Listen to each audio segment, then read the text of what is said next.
kay gamay kayo ang Israel and yet they stand still, or si President Duterte because in his time, though pandemic, ang utang gamay ra dayon nakasurvive ta. Not anyone kanang nga nga leader sa kalibutan nga atong i-model para mahimo tang great leader someday or become a better person, no? Kundili natod madre, it's to model Christ. Mubalik gid gihapon ta ni Kristo. Kay siya man ang hinungdan nganong musimba ka karon. No? Wala man ta nanimba kay aron nga mahimo tang butan. No? Wala man ta nanimba kay gusto tang maluwas. Wala man ta nanimba kay gusto tang mabago nga atong kinabuhi nga aron luson ta puhon. Ano nanimba ganita? Ano nanimba man mo? Ay, iluwas na. Iluwas naman ta sa Ginoo. And what we're doing now, mo po na buhaton sa langit pohon. Na kung di ka ganahan mo kanta, di ka ganahan mo simba, kung sa ramaday ta dire, no? Kay the life in heaven is a life of praise. Mo nang paingon pa si John the Baptist sa nakita nako ang trono sa Ginoo yon sa dili na siya makalingi sa wala, ug di na siya makalingi sa tuo. Ang ano man, na-satisfied siya sa naglingkod sa trono sa Dios. Matod pa sa usa ka kanta sa hymnal ba? Atong what a joy, what a day and rejoicing will it be. No? Kung matubang na nimo ang Ginoo dito sa kalangitan. So mo na karon ang una nato lang tawon, ang model kaning nadre sa 1 Timothy chapter 4 verse 12. Don't let anyone look down on you because you are young. No, dili. Ay ito buti na. Ngamayon ka, batanong mga officer, I have time. Napa ko'y panahon para mo explore sa kalibutan. No? Actually, kitang tanong, watay panahon man. No? Di mo ka magkaingon nga maabot pa ang 70 years or 90 years. Kasi gusto maabot o 100 years dari.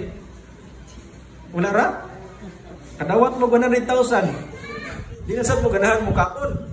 Bisan mo ganahan mo tindog, bisan ganahan mo makikistoryag tao. Sama niyo 100,000. Aron lang mag-away yung mga anak. No? Pero si Enrile, kaya niabot naman o pila ka tuig. Buhay pa ba si Enrile ron? No? Kasurvive pagyapon. No? Pero wala siya. Wala ko tayo panahon, igsoon. The day or the time na nato kadadlaw, just by the grace of God. So may magdahom na buhay pa ka ugma. Tingali naman naman tingali may nailahan nga may ngunmog. Namatay man. Kaning likod pa biya gahapon. Nagistoryahan na ipo mi pero kalitag kamatay. Di ba naman may mga amigo nga iyong ginana? Ang ano man, takabalo man ang sinasugma. Di ka daghang panahon. So may daghan natong panahon wala. It's all by the grace of God. Buhay ka ugma, pasalamati ang Ginoo kay grasya na si Ginoo. Muna karon ang stepping stone nga nato daily at present ato yung daygon si Kristo naghatag. No? Una nato nga lantaon kani sa 1 Timothy 4:12, una portray Christ courageously. Kada adlaw si Kristo nga atong i-portray. Kisay ganahan karang mura bitaw moingon murag yung ko kisa may tanaw na yung tapan mura pa nag si Piolo Pascual sa mga laki mura or sa mga bayi kinsa man yung gusto si Ann Curtis, no? Atong i-portray si Christ so on what Christ has done on the cross no one can compare. Walay maka-compare sa gibuhat ni Kristo dito sa cross. Imagine, matod pa sa Philippians, ibigyan niya yung trono in exchange sa unsa ta. Pauta na yung kagalingon, are you worthy of this Son of God? Anak sa Diyos. Matod pa sa Bible, who knew no sin. In exchange sa imong kinabuhi, tanaw imong kinabuhi, tanaw atong kagalingon.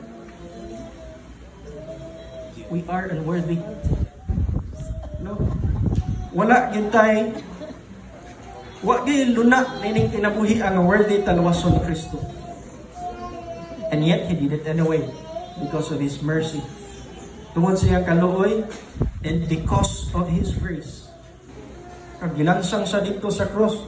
Kaghan bitaw magpalansang karon tanawa. Gilansang atong Semana Santa. Ang uban nangahulog kay wala tarong og lansang. But the point is, dili ang paglansang. Imanin ninyo, so wa pa gilansang si Kristo dito siya sa ground. Gibunalan sa Romano nga pamaagi sa pagbunal. Matod pa sa Bible, ang iyang lawas muraw kanang kuanyud kayo. Kanang usay i-describe nato ang word na puno sa samad ang iyang lawas. Wala lang dito taman. Gipapasan pagyod sa cross. Gilansang ang kamot o ang tiil. Yan ang inatuman ang ilang pagbuhat. Kay i-pierced ang veins, dire. Kaya dili sa mawas, diretso ang dugo, hinay-hinay sang mawas. It's a torture, actually. No? Ug sa, dito na siya sa cross, mingon na siya, no, forgive them. Kaya wala sila kabalo sa ilahan, di po ba? O mura man to failure para mura man kayo man to ang enemy nga nadaog na nila kay ang the Messiah of the Israel kay nalansang dito sa cross, and yet it is a success sacrifice dito sa cross. Tanaway mong tapad, grasya na ni Kristo nga gibuhat dito sa cross. Tanaway mong tapad, worthy ba na? Wala yung worthy na to igsuon. Kaluoy ra gyud og grasya ang gihatag ni Kristo dito sa cross. Ang hinungdan niya naa kataron. No?